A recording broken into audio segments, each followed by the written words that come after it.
Czechast, a podcast in English about Czech and Moravian society, history, culture and economy. Hello and welcome to Czechast, the podcast in English about all things Czech. I'm Vít Pohanka. My guest today is Petr Dudek, a veteran journalist, Czech Radio's current affairs editor, and first of all, for me at least, a keen observer of how Czech society and media have evolved since the fall of communism. Over the past 3 decades, he has worked across print and radio, and we actually met as colleagues back in the end of the 1990s at the Czech section of BBC World Service. So, in our conversation, we also go back to that time, a formative period after the fall of communism, and to a phrase used by former Czech president and dissident Václav Havel, who spoke as early as in 1997 about what he called blbá nálada, a kind of public mood of disillusionment or unease.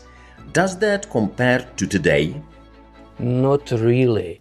I think that we are at a different stage now, and sorry to say, probably worse. And of course, Petr will explain why he says that.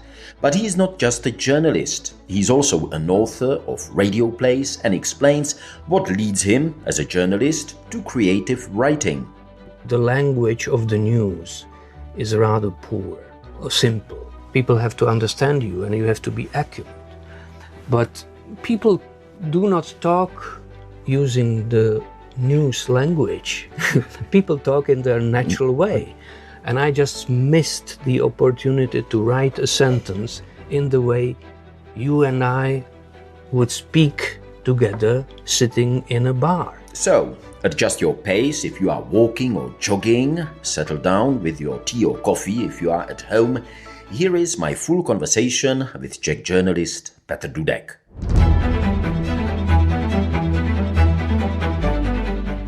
Czechast, a podcast in English about all things Czech. Whether you're an English-speaking expat living in Czechia and Slovakia, or a descendant of the Czechs, Moravians and Slovaks who left for a better life in America, Australia, Britain or Canada so long ago that you don't speak the language of the old country, this podcast in English is for you. I'm a journalist, and a long time one, in a way, because the job I have now started, in a way, 30 years ago. And it doesn't mean that I worked as a journalist in a radio station all the time. I, for different reasons, changed my employer. I worked in printed media as well, in a weekly magazine, and for 1 year, that was, I would say, an exception. I worked in the office of the President of the Republic. At that time, the President was Václav Havel, and I was responsible for English-speaking countries in the office. It was a unique experience, I must say, but it was not a journalistic job. So what does it mean that you were responsible for English-speaking countries, for the press information or... No, that was quite funny. And there is no big surprise, but the office, and I believe it's the same nowadays and in most of the civilized countries, it's probably the same. The head of the country, the president in this case, had an office consisting of several sections: the economic, judicial, foreign policy and domestic policy. And I worked in the foreign policy department, and I was responsible for the English-speaking countries, which meant that different people, different politicians, journalists and businessmen and whatever, tried to contact the Czech president, Václav Havel, and I was responsible for dealing with them. So I dealt with the office of the Irish president, for example, or with the Buckingham Palace. Really? But also Well, not only that, I also dealt with the people who complained about different things and wrote their submission in English. And I was also expected to protect the president from suggestions which were not interesting or were clearly trying to steal some of his time. I don't want to dwell on this too much, but do I remember correctly that in the early 1990s, Václav Havel was on a state visit to Britain, to London, obviously invited by the Queen then. Were you part of the kind of negotiations, preparations for that visit? No, I was there after that, and as I mentioned before, I was in contact with the Irish presidency because the Irish president at that time invited Václav Havel to Ireland, and the invitation was pending several years. And when I came to the office, I said, why don't we make something of it? And to my surprise, in a few months' time, we flew to Ireland and prepared a state visit for Václav Havel. On the way home, coincidentally, the Czech national team, soccer team, played in the final of the European Championship in London. Wembley. Yeah. So 1996, I think it was. Yes, exactly. And Václav Havel knew nothing about sport and nothing about soccer. But he understood well that soccer is important for this country. So when somebody suggested, why don't we stop at the Wembley Stadium and see the match, maybe there was some personal interest in the group. Václav Havel said, yes, what a great idea. So we flew from Dublin to London, and that was the first moment, I remember that vividly, that was the first moment when Václav Havel tried to memorize the names of the Czech national team. We made a very short competition, and we selected the best soccer expert from our circle, and he lectured Václav Havel. And I remember when Václav Havel was, he was a little bit tired and it was difficult, and he was always confused. He kept confusing the defenders and the forwards. So anyway, we landed in London. We saw the match. We did not win, but I think our team did not play badly at all. Not at all. And who was the German? Was it still Helmut Kohl, the German Chancellor? Wasn't he there? I doubt it. I doubt it as well. Yeah, that's too early. Just a little footnote. I remember this is Czechast, a podcast in English about all things Czech, and I remember that match, and I remember the headline from Mladá fronta Dnes, one of the leading dailies. Before the finals, they had "We are in the finals!" exclamation mark. And after the Czech team lost, it was the Czech lost the finals, or something like that. Maybe I don't remember the wording exactly like that, but it kind of seemed a little telling about the Czech. Yes, Mladá fronta Dnes always knows how to make a long story short. From castle to the media. Yes, I returned to the media. I worked in the media before. Lidové noviny? Yes, in Lidové noviny and in Czechoslovak television. I still worked for some time in the Czechoslovak television before it ended. Yes, and after the stint in the presidential office, I started to work for Czech Radio 6, which was basically the station... The continuation of Radio Free Europe, the Czech... yes, you can put it like that, yeah. Yes. And it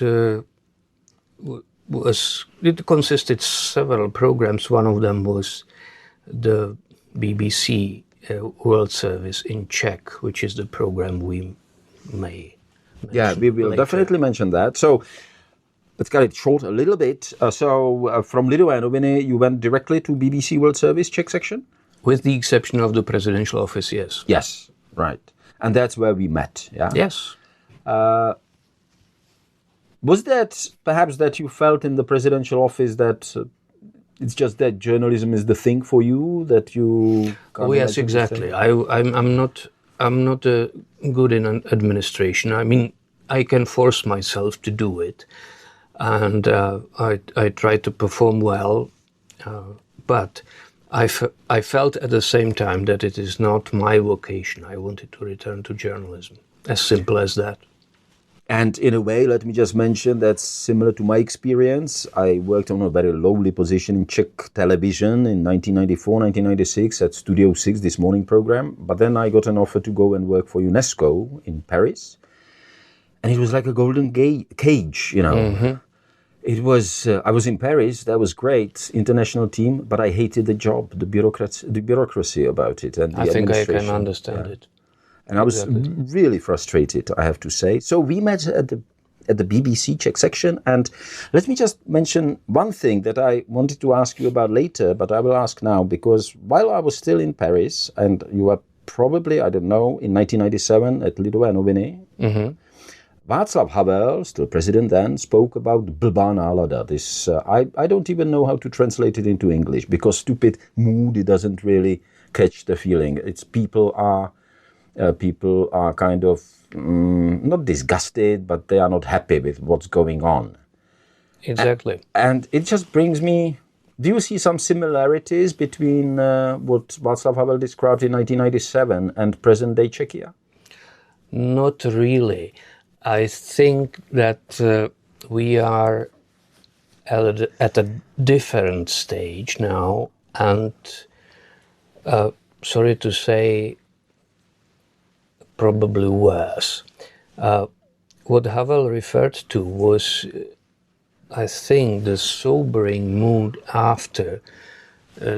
Let me just explain a little bit for the listeners. This is my bad, because I didn't realize we should set the situation a little bit to explain that when Václav Havel made the speech about blbá nálada, that was after the fall of the government of Václav Klaus, after the so-called Sarajevský attentat.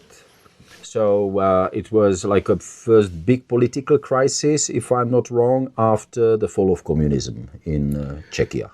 Yes, but in contrast with today's situation, in my personal opinion, still things were much better than they are then than they are now. So, of course, Václav Havel was very sensitive in terms of social behavior and different signals you can read in the society. He was very good at it. That's one thing I think we should not forget. He had a talent for it. He had a knack for it, and he felt it, and he named it in a very colloquial way, but it fit like a glove. Exactly, but still back to the 1990s. I'm trying to explain to my kids who are adults now, that no matter what we think about them now, about Miloš Zeman, Václav Klaus, and late Václav Havel, they, in my mind, were three dominant personalities. They were the leaders, really, in every sense of the word. Do you feel the same about them? Yes, with a minor footnote. I never flatter myself to be able to explain anything of that sort to my children. So I think you are a courageous man, Vítek. Well, I have to tell them something. Of course, Václav Havel, Václav Klaus, and Miloš Zeman were important figures. I somehow still hesitate about Klaus and Zeman. I'm sure about Václav Havel, but Klaus and Zeman, well, they belong to our history, obviously, and they have and had a lot of supporters, that's true, but in my view, they are just ordinary politicians, while Václav Havel, sorry to say that, was exceptional.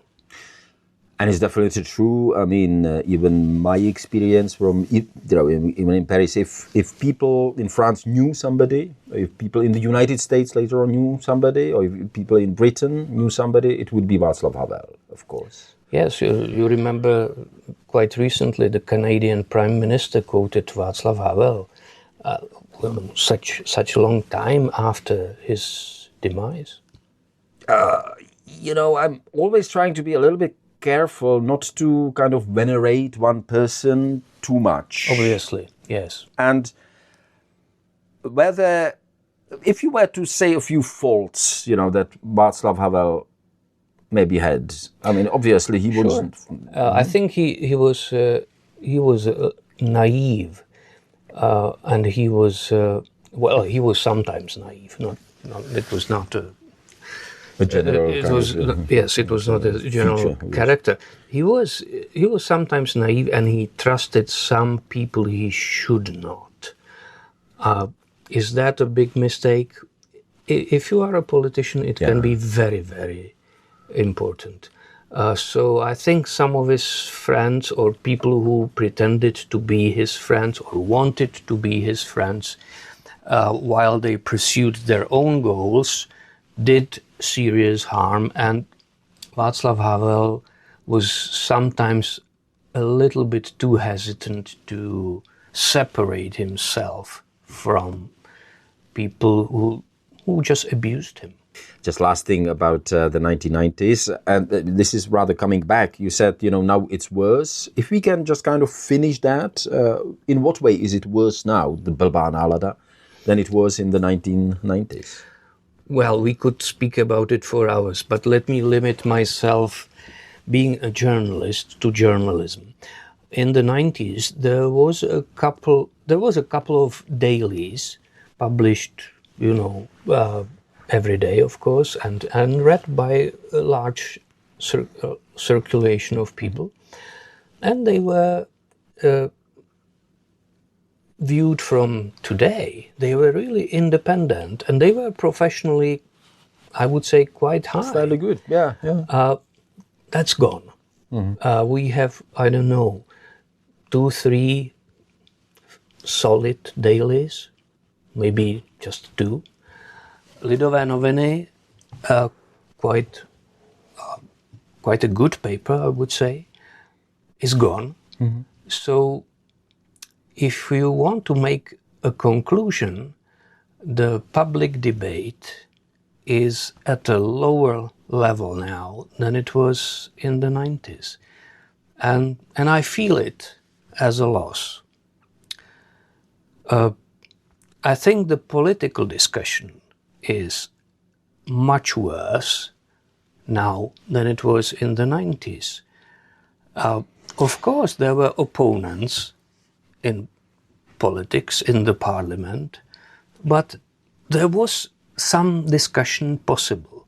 Now, I don't know how much time... There was a dialogue, yeah. Exactly. I don't know how much time you spent watching discussions in the parliament. That's absolutely off-putting. It's not a dialogue anymore.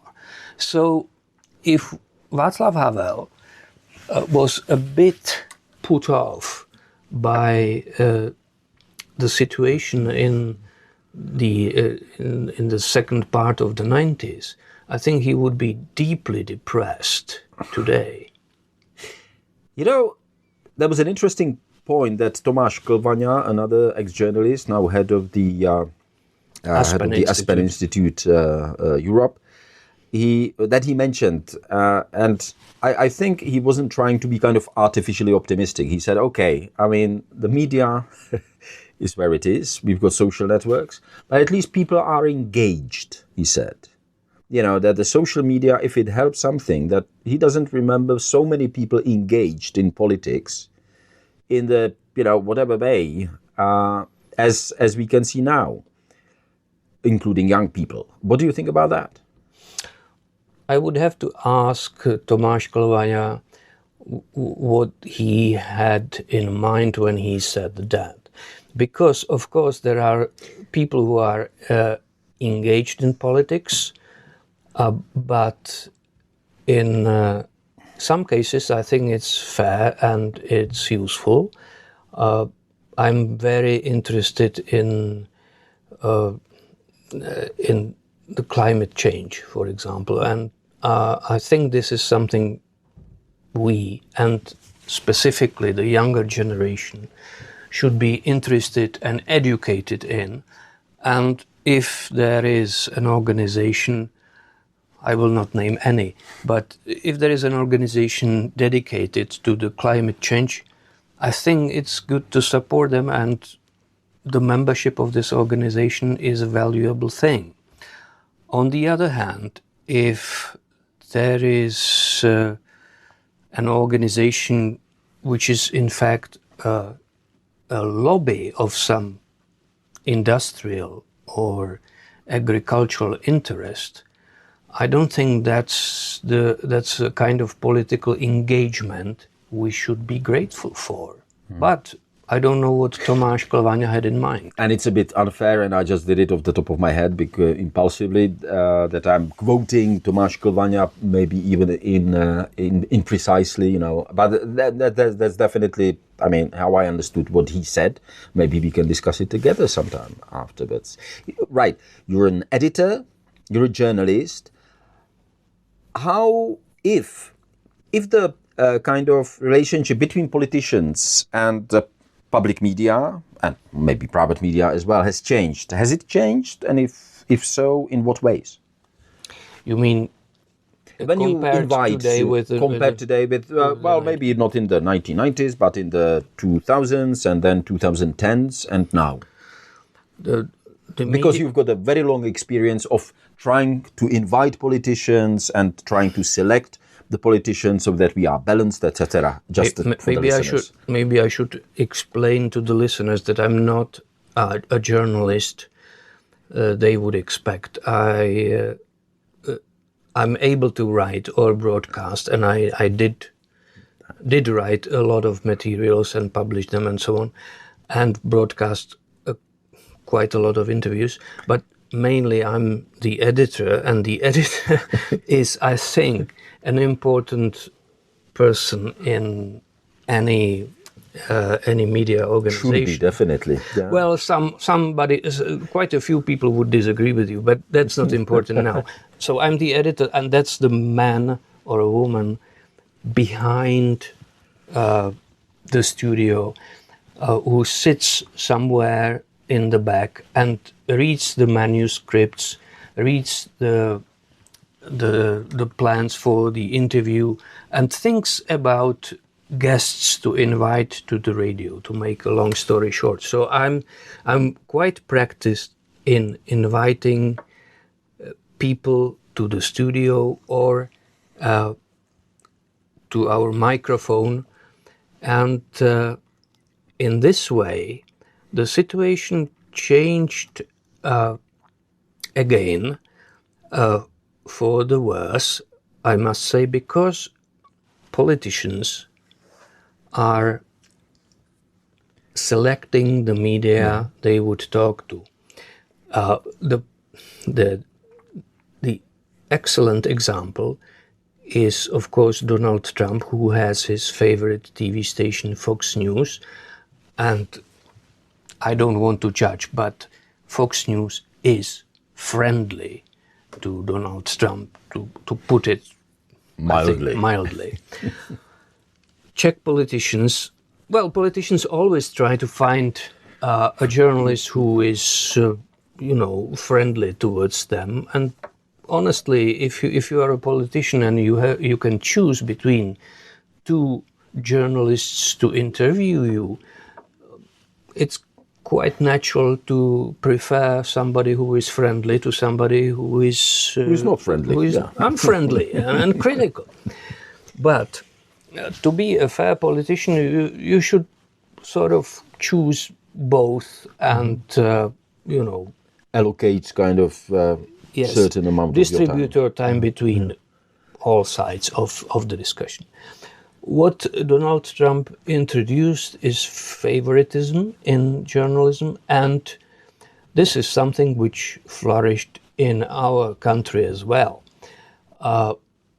It is very difficult to bring certain politicians to our studios. On the other hand, I can see them on the screen of certain TV stations because they have, friendly journalists there. I can read interviews with them in printed media because they find friendly journalists there.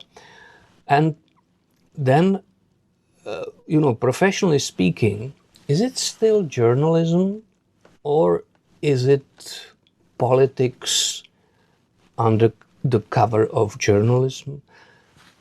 What I'm coming to is that I wanted to be fair and honest journalist, and it's more and more difficult. Not that somebody would come to me and say, you have to invite Mr. or Mrs. so-and-so.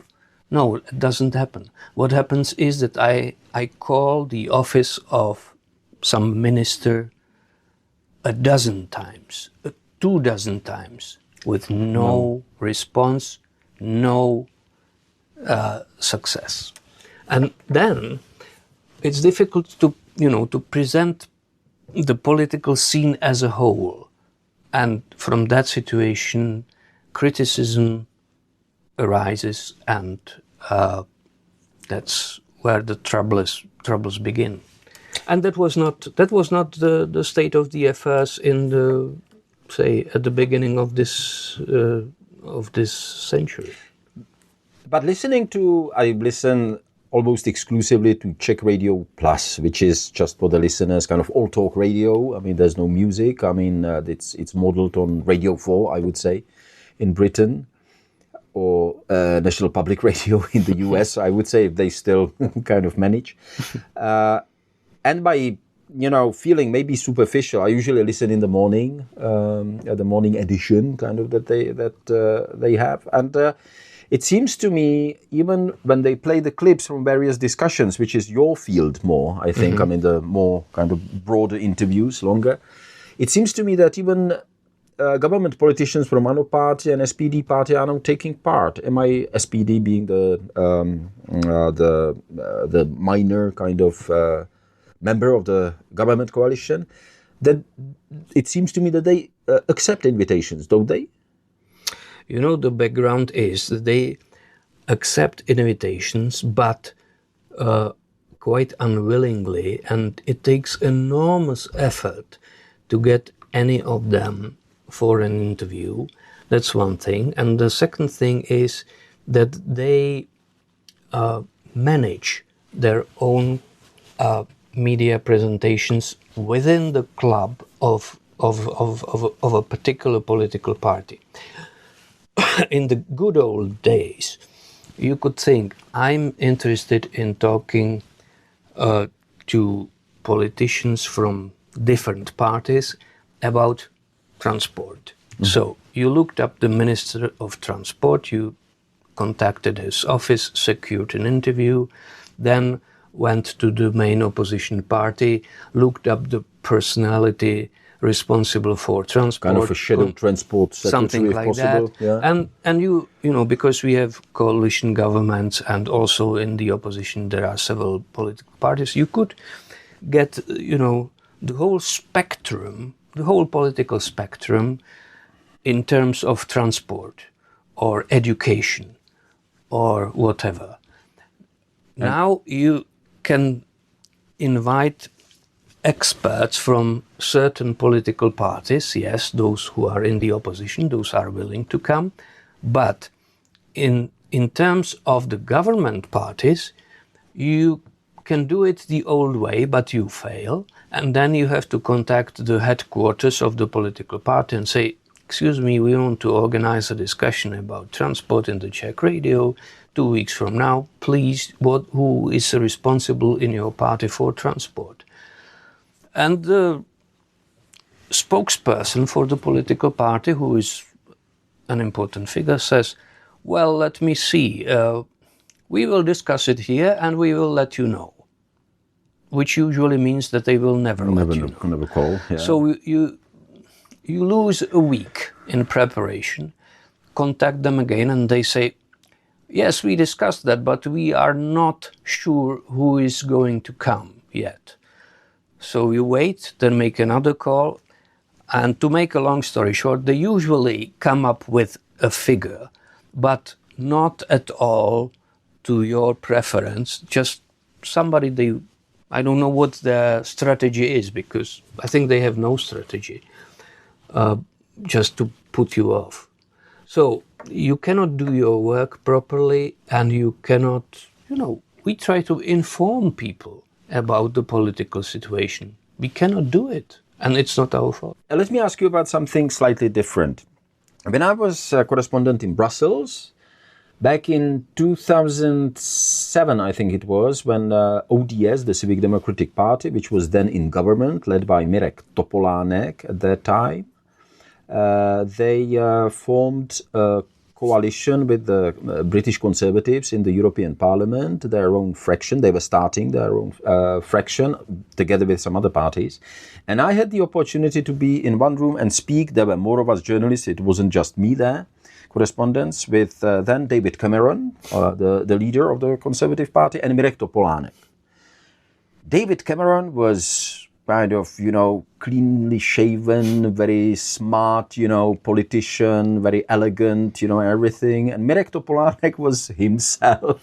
I don't know how to explain it to the listeners, but maybe sometimes he doesn't think twice when he says something. It's not that he doesn't... He doesn't think even once. He doesn't mint words, I think would be the term.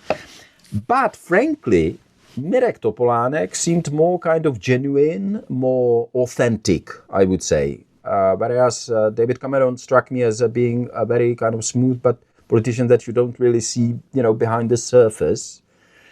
Do you think this kind of, but in a rough way, I mean, this sort of abilities of politicians are coming to the Czech space as well? I mean, in a... You mean if our government... The kind of calculated way, maybe even calculated vulgarity in some cases?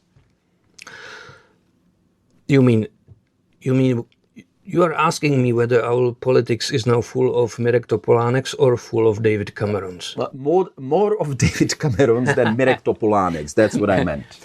I would say that our political scene is full of Mirek Topoláneks with the minds of David Cameron. That's a perfect way of putting it. Yeah. No, honestly, I think that Czech politics is specific, and I think I understand what you disliked about David Cameron. I didn't have the opportunity to talk to him. It's not that I disliked it. It's just that I wouldn't, you did not fall for it. I don't like David Cameron as well, by the way, because he is responsible for Brexit, his stupid politics.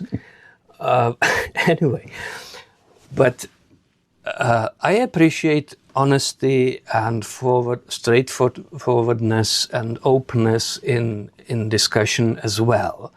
But if I have to choose between somebody who is civilized or somebody who is rough and vulgar, well, civilized seems to rate better. But I think let me return to my expertise. I really judge people by the way they speak. And Czech politicians nowadays more and more ignore the questions you ask. All politicians do it. They always did it. They will always do it in the future as well. But the extent in contemporary Czech politics is enormous. You ask a question. Let me say, what do you plan to do with our schools, Mr. Minister? And the answer would be, I'm going to answer your question, but first let me tell you about the problems we inherited from the previous government. You know that the previous government almost destructed our educational system. Excuse me, Mr. Minister, that was not my question. Well, I would answer you if you let me. Okay.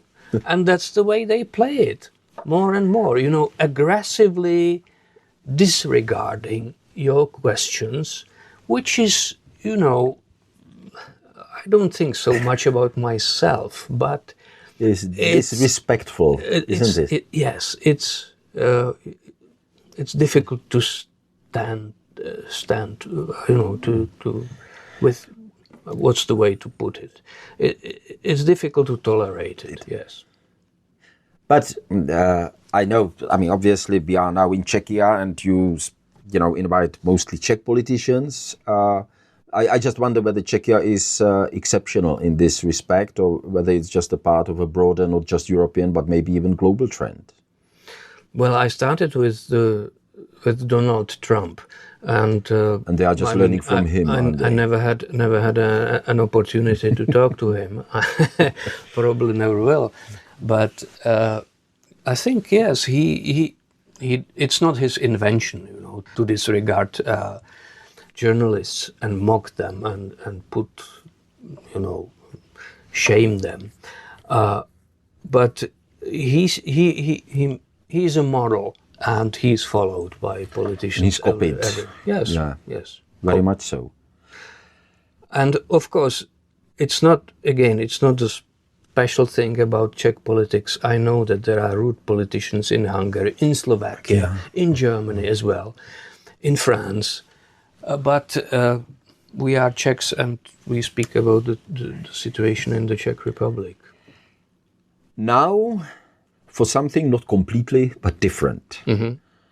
Alongside journalism, you've worked on radio plays, whether they were set in the 1950s or dealing with Czech historical moments like Prague Uprising. Now, where did that come from? Well, it's my lifelong hobby to write fiction. And being a radio journalist, I had an opportunity to write a radio play, so I did it. The first one was from the World War II, and it was a modest beginning. The second one was set in the 50s, and I think it was a little better. And the funny thing is that it was inspired by the history of our own family. Yeah, tell us a little bit more about it. I sometimes say that I have, like most people, I have two grandfathers, one from the maternal side and one from my father, of course.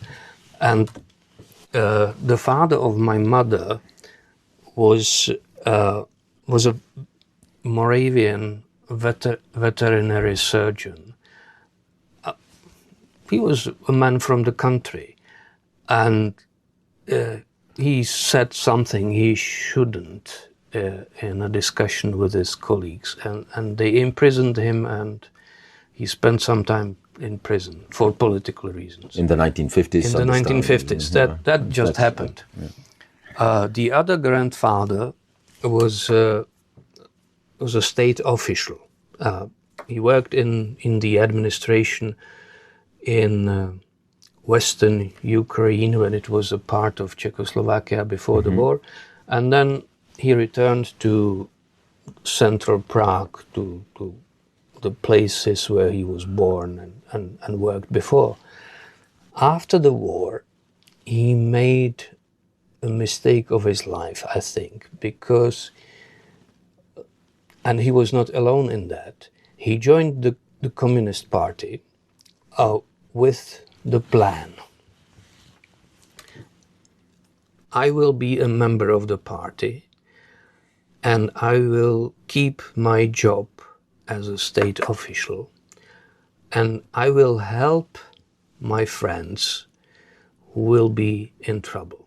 That's basically a model which worked well under the Nazi occupation, because, some people who were in official positions helped the other people. My poor grandfather tried the same, and as I said, he ended badly. History prepared terrible experiences for him when he was ordered to confiscate the property from the farmers who were his friends he wanted to help originally. Of course, he did not help them, but he had the nasty task to count the cattle and poultry and other property and take it away from them. And I think it broke him, and he ended up in a psychiatric hospital and died there. So I think it's quite a story, and that's basically my second radio play. It's called Tractor because, the plot runs around buying a tractor. It's a shame that I can't recommend it for the listeners to find a link on Czech Radio because it's not in English, for starters. Unfortunately, that's a shame.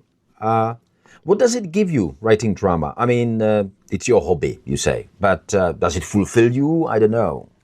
Sure, it's like every hobby. If it's something which fits you, and it can be very rewarding. But let me go back to journalism for a start. In journalism, you have to write in a certain way, and after some time, you feel that the way, however much you try, it's uniform. The language of the news is rather poor or simple. It's nice as well because people have to understand you and you have to be accurate.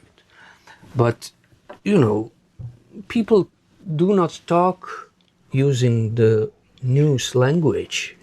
People talk in their natural way.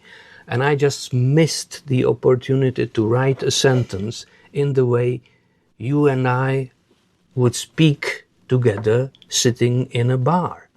So it's rewarding for me in this sense. Wouldn't you agree that perhaps the best of journalists are able to use other language than the kind of strict norm? What is in my mind? I reread recently America and Americans by Steinbeck. It's a kind of collection of his essays.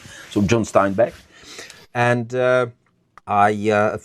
this is a few years back, I read Ivan Olbracht and his works from that part of Ukraine that you mentioned before, where your grandfather worked. It's such good reading, even today, and it's a journalistic reportage. Let me skip Steinbeck. Ivan Olbracht was a fantastic writer, and maybe also a good journalist.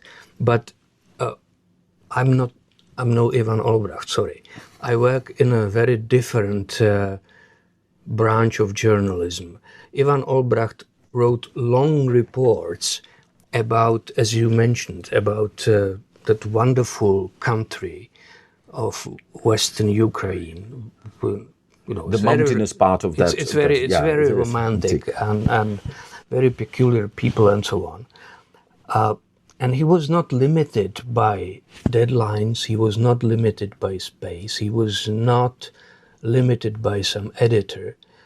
In my case, you are a part of the team.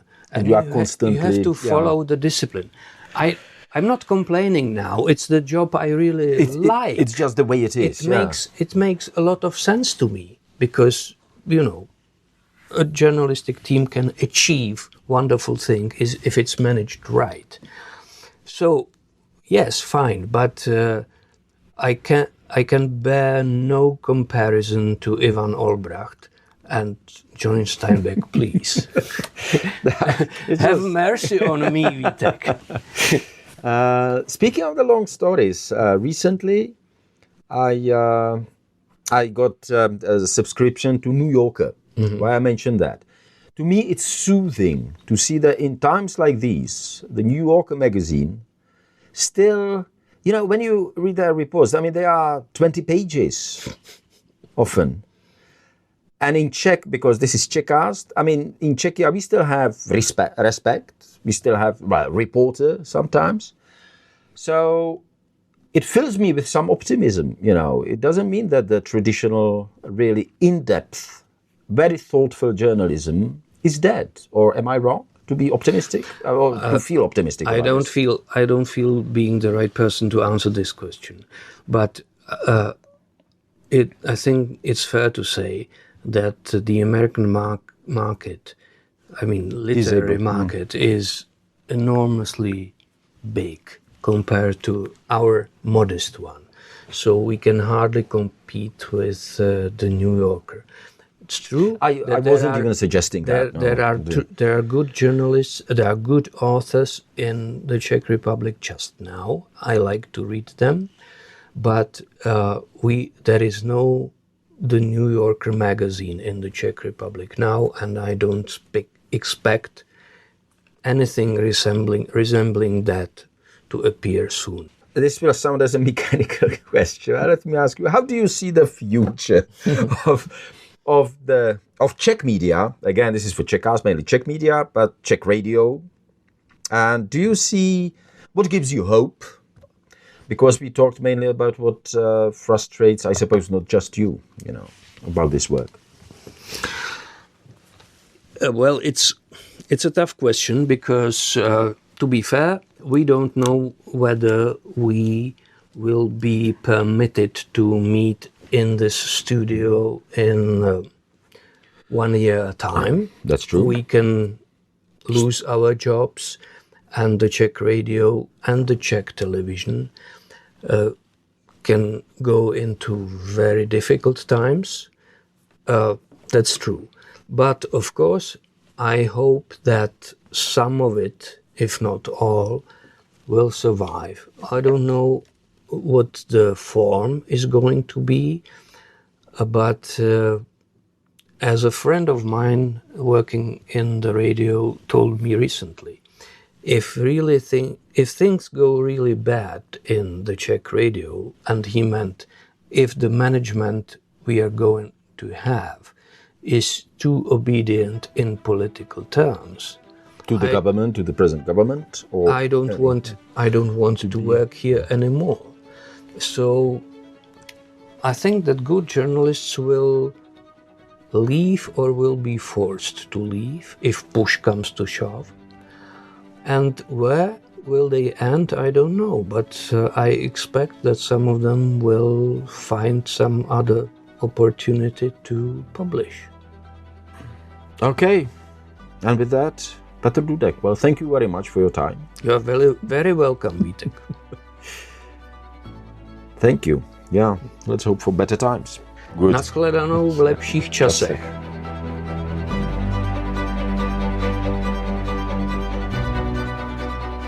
That was Petr Dudek, one of the chief editors of current affairs programs at Czech Radio. If you enjoyed this or any other episode of Czechast, please don't forget to follow or subscribe to the podcast on your favorite platform. It really helps us to reach new listeners. And of course, you can find a lot of other information, news, and whole archive of programs about Czechia, its society, culture, history, and economy in English at radio.cz. I'm Vít Pohanka. Until next time, stay safe, stay healthy, stay curious, and as we say in Czech, naslyšenou.